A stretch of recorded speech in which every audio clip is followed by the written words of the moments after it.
Kisah pilu keluarga sopir truk penyebab kecelakaan tol Cipularang tinggal di rumah tak layak, anak putus sekolah. Terdapat kisah pilu keluarga Rauf, sopir truk penyebab kecelakaan beruntun di tol Cipularang kilometer 92 pada Senin 11 November 2024 lalu. Keluarga Rauf ternyata tinggal di rumah berdinding anyaman bambu hingga anak terpaksa putus sekolah.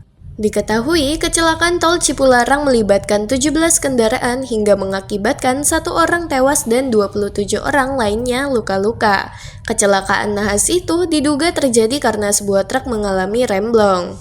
Sang sopir truk, Rauf, pun terancam menghadapi proses hukum karena dituding menjadi penyebab kecelakaan beruntun di tol Cipularang kilometer 92 Purwakarta, Jawa Barat. Kondisi tersebut tentu berimbas pada istri dan kelima anaknya yang tinggal di Kecamatan Petir, Serang, Banten. Dari pantauan awak media di kediamannya di Kampung Suat, Desa Suat Jaya, Kecamatan Petir, Kabupaten Serang, Banten, Rauf tinggal di sebuah rumah seluas 6 x 10 meter berdinding anyaman bambu, peninggalan orang tua bersama istri dan kelima anaknya beserta adik dan kakak kandungnya yang kini terbaring sakit karena kanker. Kakak Rauf, Uju, mengungkapkan saat ini Rauf terpaksa harus tinggal di rumah peninggalan orang tua karena keadaan ekonomi yang memprihatinkan lantaran sempat tak memiliki pekerjaan tetap. Meski demikian, Uju menyebut Rauf merupakan pribadi yang baik dan peduli kepada teman dan keluarganya lantaran kerap berbagi rezeki yang dimilikinya meski serba kekurangan. Sebelumnya, Rauf serabutan. Sebelum jadi sopir dia ngerongsok. Dia tinggal di rumah ini milik orang tua bareng adik saya sama kakak saya yang sakit kanker. Istrinya juga dibawa ke sini, kata Uju pada hari Rabu tanggal 13 November 2024. Orangnya baik sih, walaupun orang nggak punya, dia tuh pengennya ngasih aja ke orang. Kalau punya ngasih, selalu begitu, ada duit recehan pasti dibagiin. Dikasih juga tuh keponakan-keponakannya, imbuhnya. Kata Uju, persoalan ekonomi yang menghimpit Rauf membuat anak ketiga dan keempatnya harus terpaksa putus sekolah karena tidak memiliki biaya. Sementara anak pertama dan kedua hanya sekolah sampai di bangku SD. Selama menikah dengan Tuna, Rauf telah dikaruniai 5 orang anak pertamanya kini berusia 16 tahun, anak kedua berusia 11 tahun, anak ketiga berusia 9 tahun, anak keempat berusia 7 tahun, dan anak kelima yang masih berusia 4 tahun. Ini anaknya aja harus putus sekolah karena nggak punya biaya. Cuma anak pertama dan kedua yang sekolah itu juga cuma sampai lulus SD. Anak-anaknya nggak pada sekolah, tutur Uju. Disampaikan Uju, secerca harapan memperbaiki kehidupan keluarga sempat muncul. Usai Rauf diterima bekerja sebagai sopir truk ekspedisi di sebuah perusahaan kertas terbesar di Banten sejak 4 bulan lalu.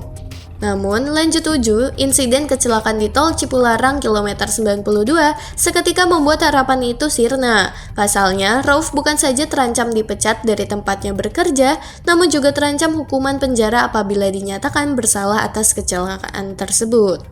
Itu dia, baru bangkit, baru kerja lagi, udah ada kejadian kayak begini.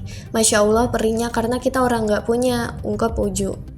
Kini Uju bukan hanya memikirkan nasib yang menimpa adiknya usai dituding sebagai penyebab kecelakaan beruntun di tol Cipularang kilometer 92, namun juga memikirkan nasib keponakannya apabila Rauf harus dihukum penjara. Kalau Rauf di penjara, nanti anaknya siapa yang mau ngasih makan? Walaupun banyak saudaranya kan pada susah-susah, pas-pasan, saya ngomong apa adanya, nggak diumpet-umpetin, keluhnya. Diakui Uju, pihak keluarga sampai saat ini belum mengetahui pasti kondisi keadaan Rauf karena tidak berkomunikasi, apalagi untuk bertemu langsung karena tidak adanya biaya untuk pergi ke Purwakarta. Untuk itu, ia pun berharap agar persoalan yang menjerat adiknya segera selesai sehingga bisa kembali pulang untuk berkumpul bersama keluarganya. Mau banget ketemu Rauf, pengen dipeluk adik saya. Mau lihat keadaan adik saya, kita nggak punya biaya buat kesana. Istrinya Rauf HP aja nggak punya. Harapannya jangan dilamain, jangan dihukum berat gitu. Kan ini musibah namanya, nggak ada yang mau. Dia juga nggak mau kayak gini, pengennya dibebasin, tandas Uju. Sebelum insiden kecelakaan beruntun tol Cipularang pada Senin 11 November 2024 lalu, istri sopir truk penyebab kecelakaan beruntun tol Cipularang kilometer 92 mendapat firasat buruk yang seolah memberi tanda bakal terjadi kejadian buruk. Diketahui kecelakaan beruntun tol Cipularang dipicu truk yang mengalami remblong itu melibatkan 17 kendaraan yang mengakibatkan 1 orang tewas dan 27 orang luka-luka.